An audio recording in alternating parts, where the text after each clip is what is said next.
Shabbat Shalom. I'm Cantor David Proser of Kempsville Conservative Synagogue, Kehillah Bet HaMidrash in Virginia Beach, Virginia. And this is our Torah portion commentary for the Shabbat of Saturday, May 15th, 2021, corresponding to the fourth day of the Hebrew month of Sivan in the year 5781. We thank Rabbi Joseph Browser, Rabbi Adam Rosenbaum, Rabbi Joyce Newmark, Rabbi Michael Gold, and the United Synagogue Torah Spark series for their various teachings and publications on this week's Parsha. This Shabbat, May 15th, we begin the fourth book of the Torah. The Hebrew name Bamidbar, meaning in the wilderness, provides the setting for, as well as the name of, the opening Parsha. The English name Numbers refers to the content of the initial chapters, which is a census of the Israelite population.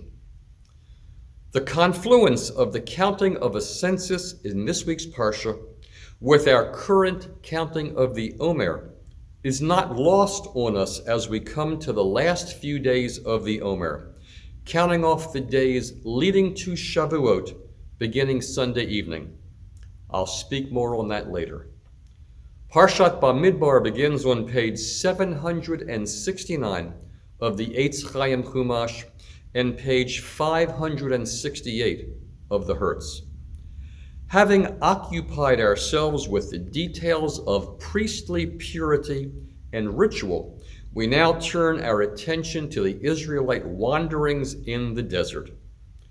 God orders Moshe to take a census of the men of military age 20 years and older, so that they can prepare for the possibility of warfare or other obstacles as they are about to begin their journey through the wilderness to the promised land.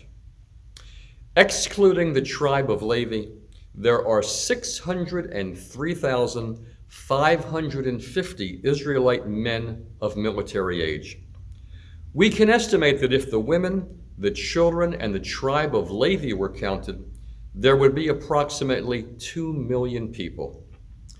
When we consider that it has just been 5 generations since Jacob and his family went to Egypt with 70 people, we sense the great success of the people of Israel in the realm of reproduction.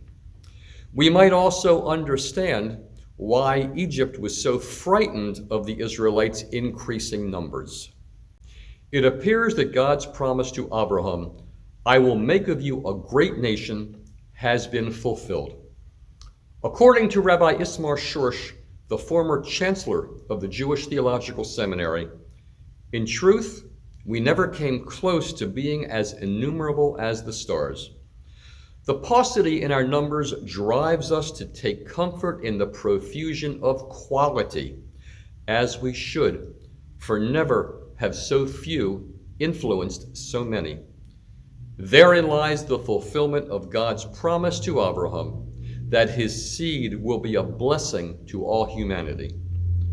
The Levites, who are to take the place of the firstborn sons of each family who are dedicated to God, are placed in charge of the tabernacle's assembly and transportation when the people travel. This sets up their unique role in service to the Mishkan and the spiritual life of the nation. Still, they are to remain subordinate to the priestly line, of which Aharon was the founder and progenitor. Chapter 2 provides a detailed account of the order in which the Israelite tribes proceed through the wilderness and their structured arrangement when setting up camp, with each tribe marking its territory with an ancestral banner. The tribes are told to camp in a square surrounding the Mishkan, the tabernacle, with 3 tribes on each side, and the Levites are to be encamped in the middle, closer to and surrounding the tabernacle. Another census counting all the male Levites from the age of 1 month finds some 22,000. The number is recorded by ancestral house and by clan. A second census of the tribe of Levi counting men between 30 and 50 years old, is taken to calculate the workforce that would be assigned various tasks, including carrying the tabernacle throughout their journey. Specific duties are assigned to each Levitical clan.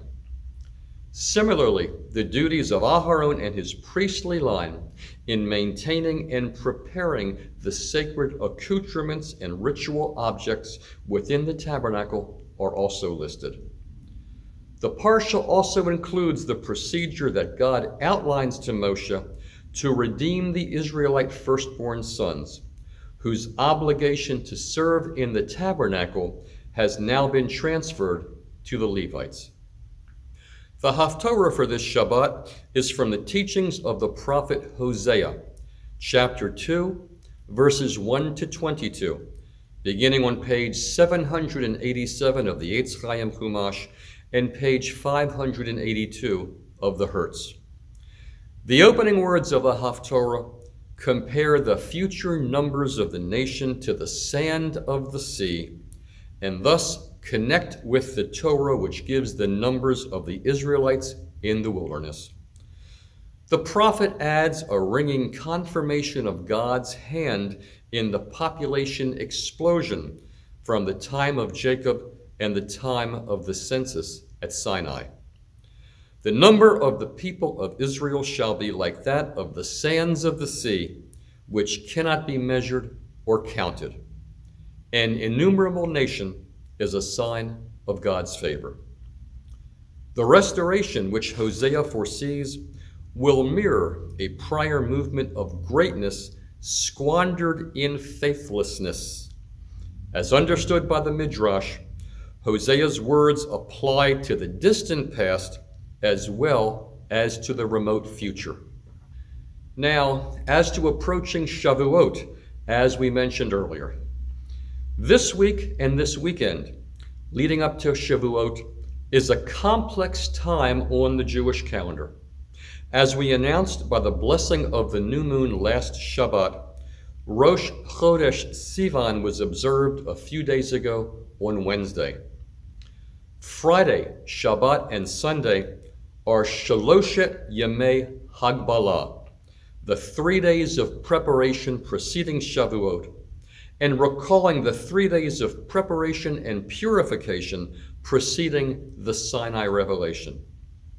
The day between Rosh Chodesh and Shaloshet Yemei Hagbalah, that was 13, the 2nd of Sivan, May 13th this year, is known as Yom HaMayuchat, the Day of Distinction, more simply translated as the Well-Connected Day, from the same root as the word Yechus, meaning a family relationship.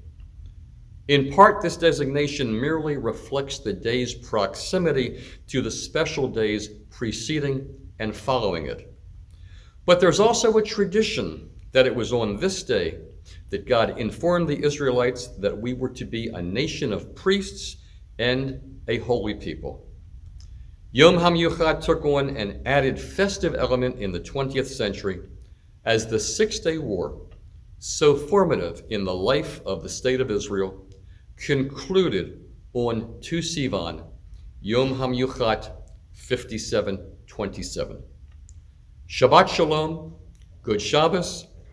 Please subscribe, please like, please hit the notification bell so you know when we post new content. Thank you for watching, and please leave comments below.